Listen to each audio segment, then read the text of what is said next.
Trump కూడా welcome back అని చెప్పాలా లేదా అర్థం కావట్లేదు. బికాజ్ ఆల్రెడీ రావడం మనకి బర్త్ రైట్ సిటిజన్షిప్ వద్దని తీసేయడంతో పాటు చాలా విధానాలు ఆయన ప్రవేశపెడతారు. వాట్ అబౌట్ స్టూడెంట్స్ అండి? సో ఇది ఖచ్చితంగా యాక్చువల్గా ఏంటంటే ఒక matter of very serious concern అండి.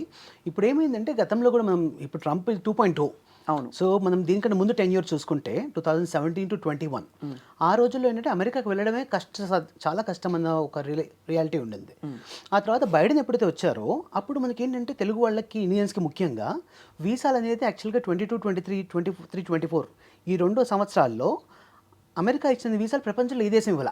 ఓహో, అన్ని వీసాలు వచ్చాయి. అన్ని వీసాలు వచ్చాయి. అంటే అప్రాక్సిమేట్లీ మనకి ఒక 23, 24 ఎగ్జాంపుల్ తీసుకుంటే 3,31,000 మందికి ఇండియన్స్కి అమెరికా F1 వీసాలు జారీ చేసింది.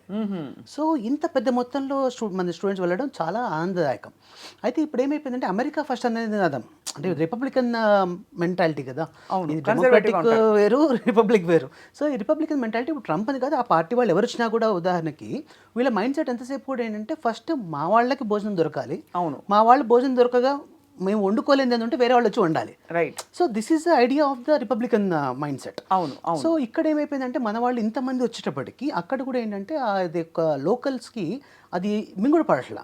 ఇప్పుడు మన వాళ్ళు వెళ్ళిన వాళ్ళు కూడా చాలా హ్యాపీగా మంచి జాబ్స్ చేస్తున్నారు. H1Bలు, ఆ H1B వచ్చిన తర్వాత యావరేజ్ శాలరీ వచ్చి $70,000 సంవత్సరానికి వాళ్ళ ఆదాయం ఉంటే మన తెలుగు వాళ్ళకి సగటున $1,00,000 నుంచి $130,000 ఉంటుంది. అవును. సో అది వాళ్ళకు కడుపు మంట. ఇప్పుడు ఏమైందంటే దీన్ని ట్రంప్ వచ్చేటప్పటికి ఎందుకు వాళ్ళే చేయాలి, మన వాళ్ళు చేయలేరా? అవును.